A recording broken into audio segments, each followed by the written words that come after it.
Barang siapa yang membaca pada malam Jumat, ini khusus, maka jadilah dia diampuni baginya dan dia dikawinkan dengan bidadari.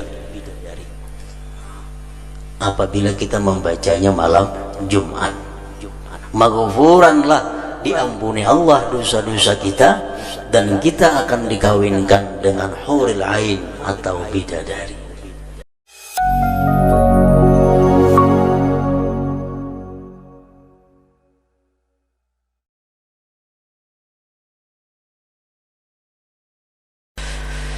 Banyak sabda Rasulullah Sallallahu Alaihi Wasallam tentang keutamaan surat Ad-Dukhan ini.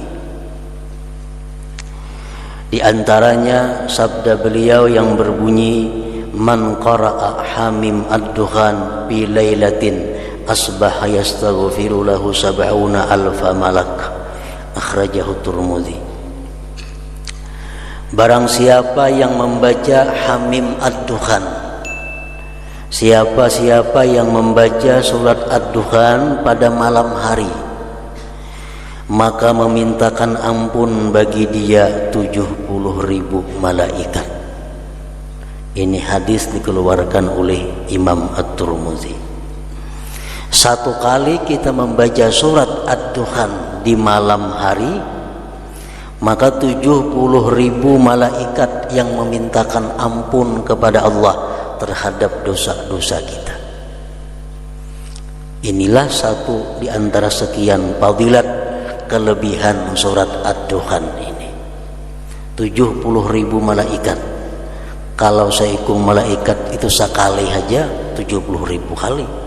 Tapi kalau seikung malaikat itu memintakan ampun kepada Allah 100 kali 70.000. Kalau kita seorang baca istighfar kada cukup waktunya dan bisa kada diterima oleh Allah Subhanahu wa taala. Tapi kalau istighfar dari malaikat tentu akan diterima oleh Allah Subhanahu wa taala.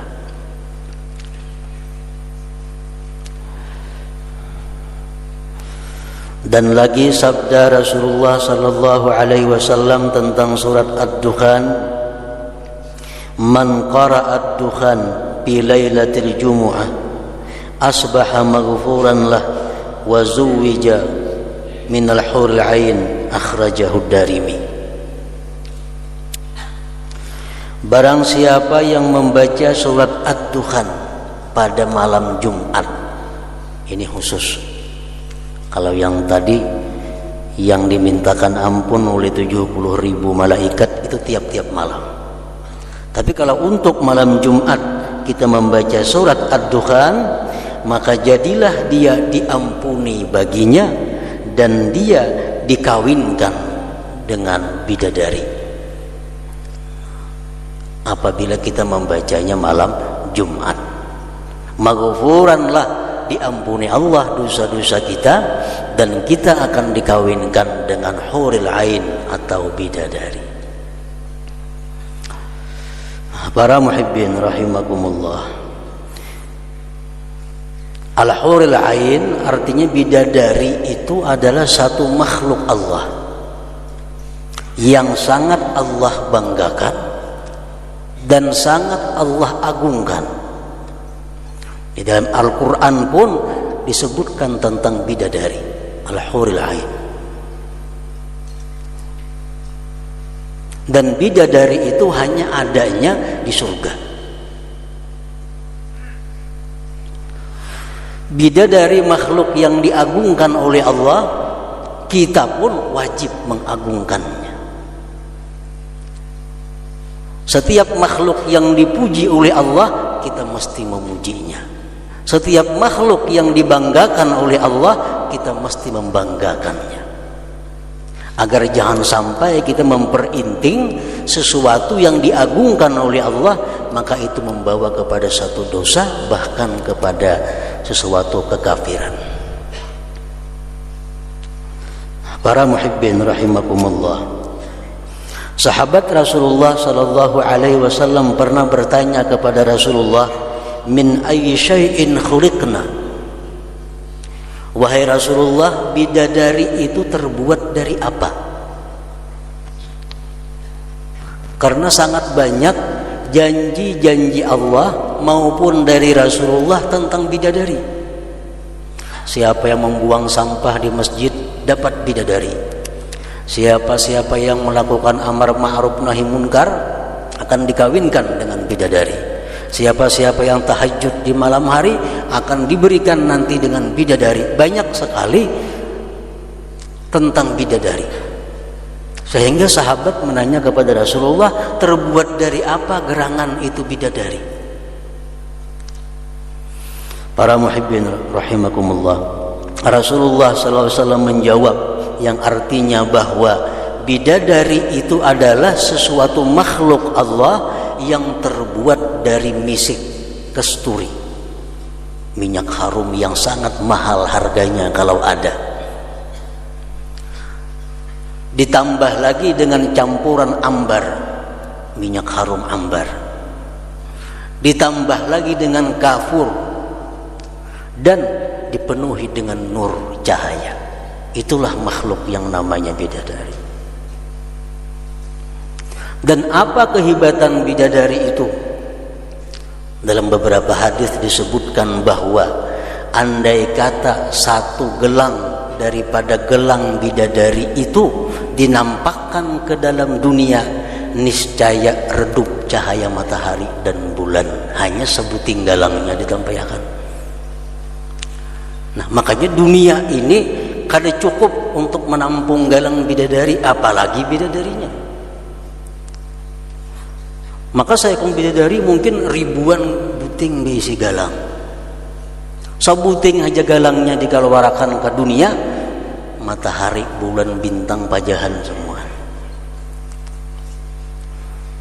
Dan lagi disebutkan bahwa andai kata bidadari itu baludah di laut, niscaya tawar air laut seluruh dunia. Banyu laut itu masin, karena awak bisa getalan itu. Kalau saya kong bidadari beludah, sekali beludah ke laut, tawar hambar banyu laut seluruh dunia daripada kedahsatan liur atau ludahnya bidadari itu. Nah, itulah bidadari yang akan dipersiapkan oleh Allah kepada mereka-mereka yang pada malam Jumat membaca surat Ad-Dukhan ini. Para muhibbin rahimakumullah,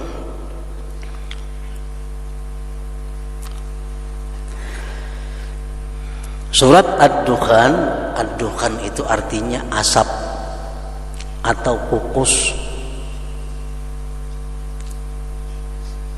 Jadi ini surat nangka 44 ngarannya surat asap. Kenapa surat yang ke-44 dalam Al-Quran ini dinamai dengan asap, dengan Ad-Dukhan? Karena di dalam ayat 10 ada menceritakan tentang asap. Firman Allah Subhanahu wa taala dalam surat yang ke-44 ini ayat 10, "Partaqib yauma ta'tis sama bidukhanim mubin." Partaqib yauma ta'tis sama bidukhanim mubin yaghshan nasa hadza azabun alim. Artinya tunggulah, nantikanlah hari-hari yang mana pada hari itu langit mendatangkan asap yang nyata, meliputi seluruh manusia. Itu asap tadi, ini merupakan azab yang sangat pedih. Itulah asap Ad-Dukhan tadi. Para muhibbin rahimakumullah, sahabat Nabi pernah berkumpul, dudukan, bermuzakarah. Artinya saling mengingat-ingatkan, saling membuka masalah, saling membicarakan sesuatu masalah agama, muzakarah. Waktu sahabat Nabi sedang muzakarah itu, tiba-tiba muncul Rasulullah sallallahu alaihi wasallam. Rasulullah berkata, "Apa yang sedang kalian lakukan?" Nahnu natadzakaru ya Rasulullah, kami sedang muzakarah wahai Rasulullah, kami sedang berpapandiran membahas masalah agama. Rasulullah berkata, apa yang kalian muzakarahkan? Kami memuzakarahkan tentang hari kiamat. Nazkuru yaumal qiyamah. Rasulullah bersabda, lan taqumas sa'ah hatta tarau qablaha 10 ayat fa dzakara minha ad-dukhan, rawahu Muslim. Rasulullah bersabda bahwa kiamat itu tidak akan terjadi sehingga kamu lihat sebelum kiamat terjadi itu 10 tanda yang besar. Nabi menyebutkan di antara tanda-tanda kiamat itu adalah ad-dukhan, asap tadi.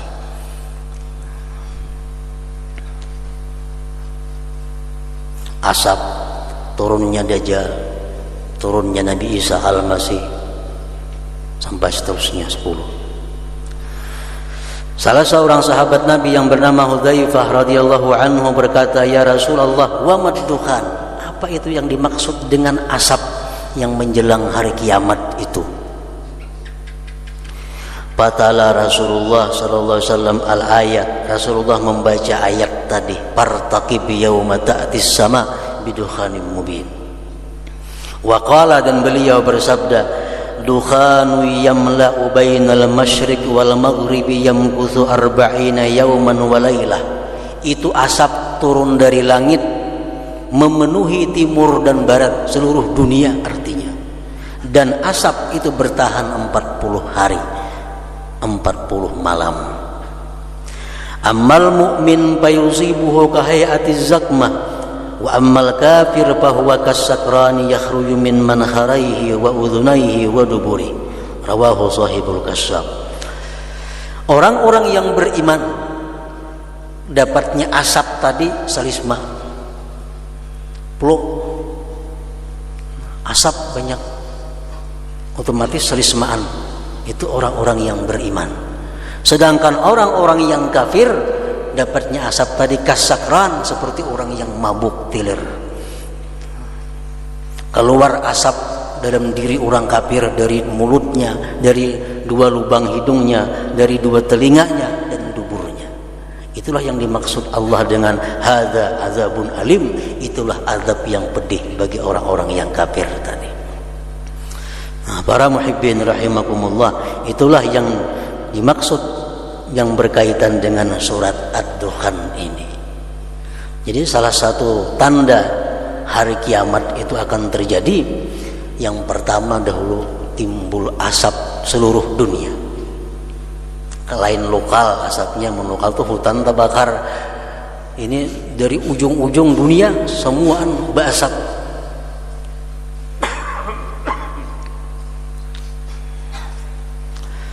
Para muhibbin rahimakumullah, surat Ad-Dukhan sebagaimana surat yang lain pula banyak memberikan petunjuk kepada manusia untuk menuju jalan yang diridai Allah. Dan juga surat Ad-Dukhan ini banyak menceritakan tentang keadaan-keadaan akhirat. Di antaranya firman Allah Subhanahu wa taala dalam ayat 43 seterusnya, inna syajarataz zakum ta'amul athim kal muhli yaghli fil butun kaghalyil hamim khudhuhu fa'tiluhu ila sawa'il jahim thumma subbu fawqa ra'sihi min 'adzabil hamim dzuk innaka antal azizul karim inna hadza ma kuntum bihi tamtarun. Yang artinya inna syajarataz zakum, bahwasanya pohon yang bernama zakum itu pohon-pohonan di dalam neraka yang mana rasanya bersangatan pahit. Pohon az-zakum itu ta'amul athim, makanan orang-orang yang berdosa. Orang-orang yang mati membawa dosa yang banyak yang mengalahkan kebaikannya. Kalau kita berisi dosa tapi lebih banyak kebaikannya, itu akan selamat. Tapi ini orang mati dosanya lebih banyak daripada kebaikannya. Di dalam neraka akan diberi makan dengan buah zakum. Kal muhli yaghli fil butun. Itu buah zakum yang dimakan tadi seperti leburan tembaga yang mendidih di perutnya, seperti mendidihnya air yang sangat panas. Mau kada mau disuapi dengan itu. Allah berkata kepada para malaikat, khuzuhu, tarik itu orang, fa'tiluhu, siritlah dia, ila sawa'il jahim, ke jalan neraka jahim. Ini orang-orang yang banyak dosanya, asim. Summa subbu fawqa ra'sih, kemudian tumpahkan di atas kepalanya, min azabil hamim, daripada azab air yang sangat panas.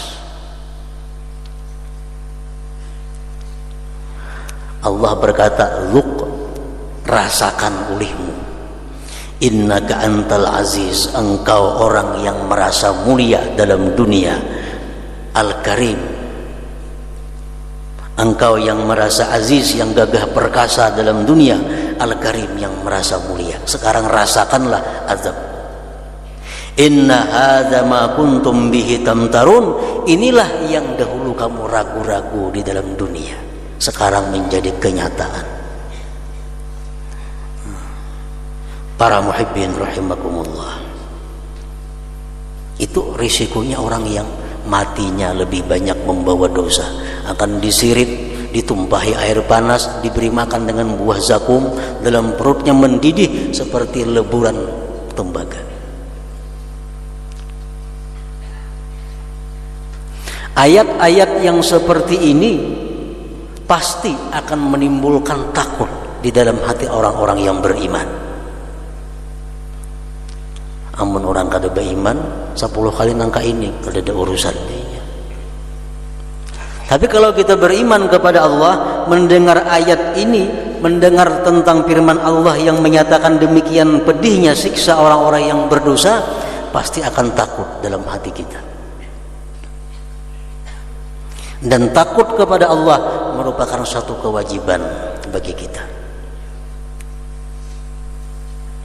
Firman Allah dalam surat Al-Imran ayat 175 yang berbunyi, wa khafuni in kuntum mu'minin, takutlah kamu kepadaku jika kalian beriman. Setiap dosa yang kita perbuat mempunyai risiko seperti tadi. Setiap dosa yang kita lakukan bisa-bisa membawa kita kepada siksa Allah, seperti yang demikian.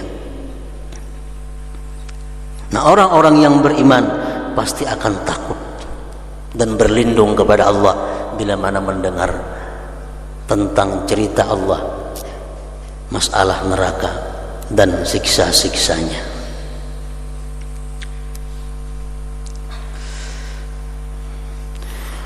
Para muhibbin rahimakumullah, wa khafuni, takutlah kamu kepadaku, kata Allah.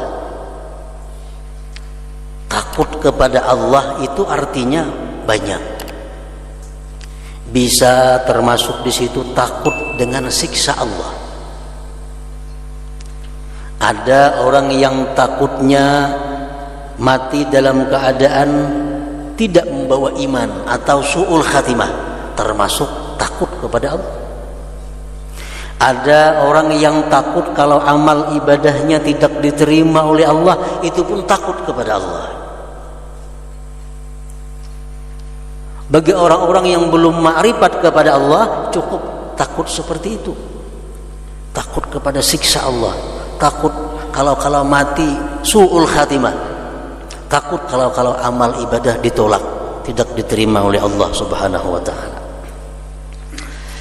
Nah, para muhibbin rahimakumullah, setiap kita manusia yang beriman pasti mengaku, meyakini bahwa dia takut kepada Allah. Tapi apakah takutnya kepada Allah itu benar-benar takut atau hanya sekedar takut yang tidak menimbulkan pengaruh apa-apa? Nah, oleh karena itu takutnya kita kepada yang demikian tadi kita ukur dengan alamat-alamat yang benar. Contohnya, kita takut dengan siksa Allah. Kita akan diberi makan buah zakum, nang panasnya luar biasa. Takutan kita itu. Kalau kita takutan demikian akan menimbulkan apa? Yubaiduhu an maksiatillah, pasti menjauhkan dia daripada maksiat kepada Allah. Kalau kita masih wani maksiat, dusta kita takut kepada azab Allah.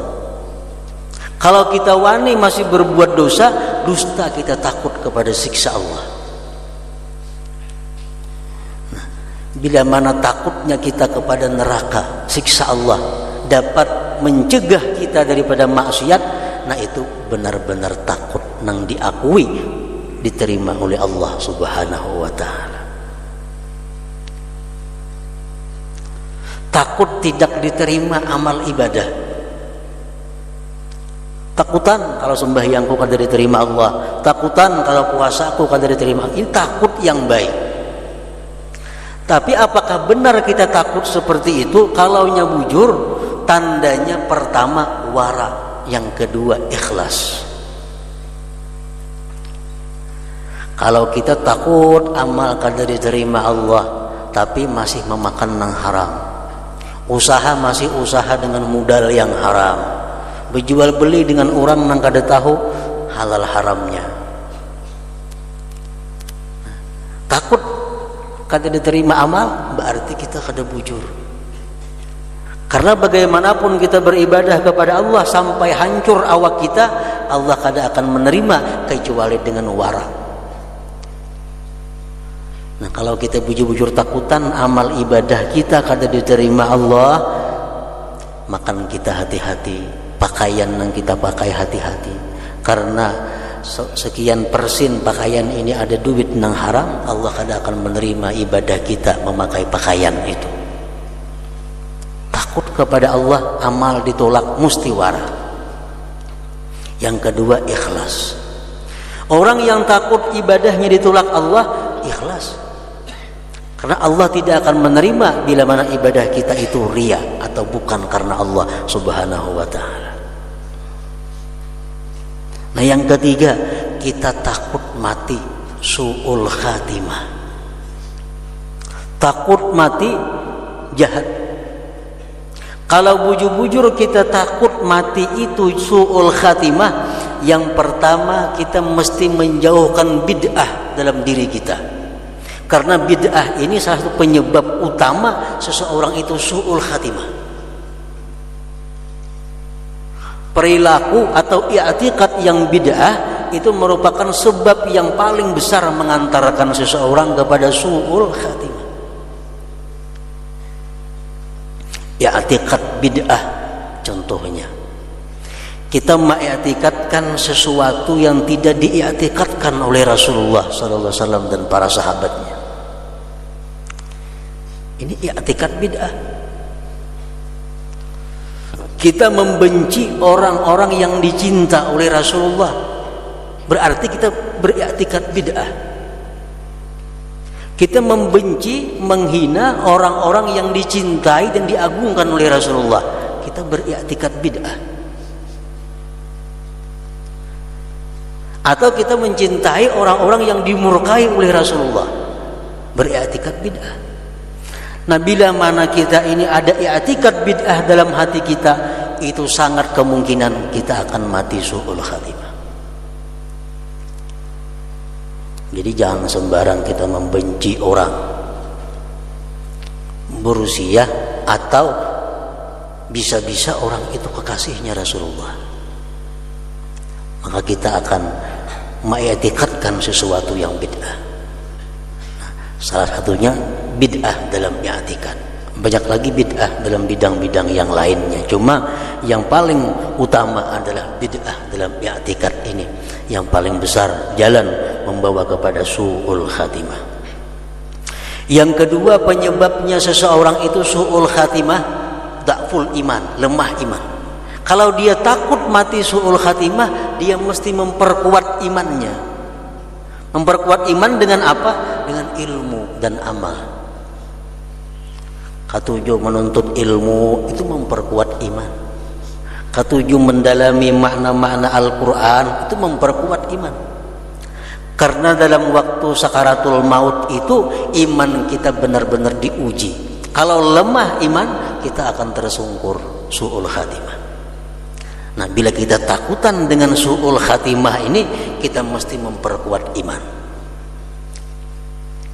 Yang ketiga, kalau kita takut su'ul khatimah, kita mesti menghilangkan dalam hati hubbud dunia, mencintai dunia. Karena orang-orang yang cinta kepada dunia, matinya tidak akan husnul khatimah. Kenapa sebabnya? Karena pikirannya selalu dunia. Orang-orang yang mencintai dunia, matinya sulit untuk husnul khatimah. Demikian keterangan Imam Ghazali dalam kitab Ihya Ulumuddin, dalam kitab Babul Khawf. Kenapa sebabnya? Karena orang yang cinta dunia ini pikirannya dunia. Rahatan garing, makanya apa? Kalau nggak tahu banyaknya siapa nang menuri, kemana duitnya? Bahumaan kumangatan, kemana kena banihnya? Tukuku siapa kena makainya? Motorku siapa kena anu? Pikiran selalu harta. Dizikirakannya kan dimahirani. Kenapa? Karena pikirannya terfokus kepada harta yang dia akan meninggalkannya. Nah, kalau kita dikuasai oleh hubbud dunia, kita kadang mendengar orang mentalkinkan zikir di telinga kita, dan itu berbahaya, bisa membawa kita kepada su'ul khatimah. Nah, jadi kalau kita bujur-bujur takutan dengan su'ul khatimah, bujur-bujur takutan su'ul khatimah, hindarkan i'tikad yang bid'ah. Yang kedua, perkuat iman dengan menuntut ilmu dan memperbanyak amal. Yang ketiga, hilangkan dari hati ini hubbud dunia, mencintai dunia di atas segala-galanya.